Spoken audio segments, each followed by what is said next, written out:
Ndabahaye ikaze kuri Fresh TV. Reka gato tuyage ku nyama y'ingurube benshi bita akabenz. Kubera iki bayita akabenz? Kubera ko atari agatoyota. Benshi bavuga ko ari inyama nziza haba mu kamaro canke mu kuryoha. Ariko hariho abandi bavuga ko ari inyama mbi ndetse ngo yaravumwe.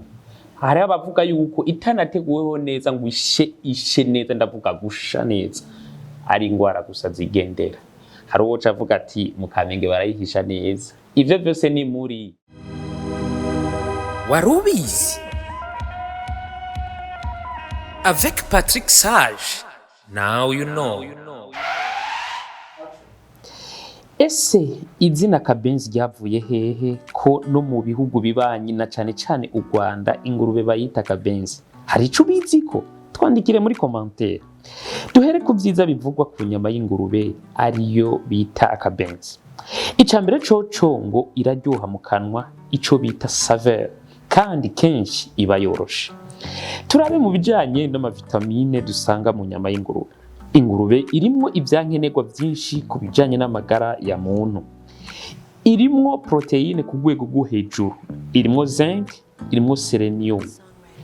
Vitamine y'umugwi B by'umwihariko B1 bita thiamine mu ngurube iri ku rugero rwo hejuru gusumba izindi nyama zose. Le proteine zifasha cane mu mitsi, ku rukoba, inzara, ubwoya n'amaraso. Zinc mu mubiri w'umuntu ntaba ari nyinshi, ariko niyo nkeya ibirimwo ifise akamaro kanini. Ifasha umubiri kwirinda, irarinda ubusaza bw'amaserire, utunyangingo, igatuma urukoba ruguma ari rwiza, inzara be n'umushatsi. Vitamine B1 ariyo thiamine ifasha cane mu bwonko mu bijanye na mémoire, raisonnement na concentration. Ibizokumenyesha ko ata vitamine B1 ukwije mu mubiri n'ububabare mu mitsi, kwibagira cane, gutakaza concentration no kwibagira cane, gutakaza concentration no kwita gutakaza kumva kutuje uri ku kintu runaka. Wibuke kimwe mu bivura na kanyama bita akabenz. Uwo muhungu dukorana Best ngira si wabona arahejeje gukora iki kiganiro ngo asimbire kwihereza akabenz. Ariko Best nagire ndakumenyeshe hajya ko atavyama vyera ngo de, kuko hari n'abavuga nabi ako kabenz. Ni wewe wo guhitamwo.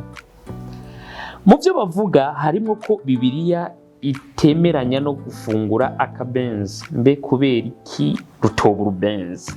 Tubandanye ngo biri mu isezerano rya kera igihe Imana yereka Mose ibihumanye n'ibikwiriye kuribwa.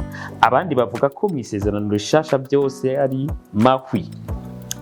Ikindi naco ngo ingurube nico gikoko c'ikinyamwanda kibaho, kijya ico arico cose harimwo n'umwanda mukuru wayo. Biragoye kumenya by'ukuri indya z'ingurube nizihe. Umubiri w'ingurube urihuta guhingura ivyo byariye, ivyo bita digestion, ku buryo mu masaha 4 yonyene ibihejeje gutandukanya ibisigara n'ibisohoka, mu gihe inka ishobora kumara amasaha 12. Bigatuma rero inyama zayo z'ingurube zitizegwa mu vy'ingwara. Kandi inyama zayo ngo zuzuyemo ubumara bwa toxine bushobora gutera akaga kadasanzwe bugeze mu mubiri w'umuntu. Ariko ngo itetswe neza igasha cane, ndavuga cane gose, ubwo bumara buba buheze. Kandi n'ikiganiro kiraheze. Mwari kumwe na Patrick Sage. Ciao.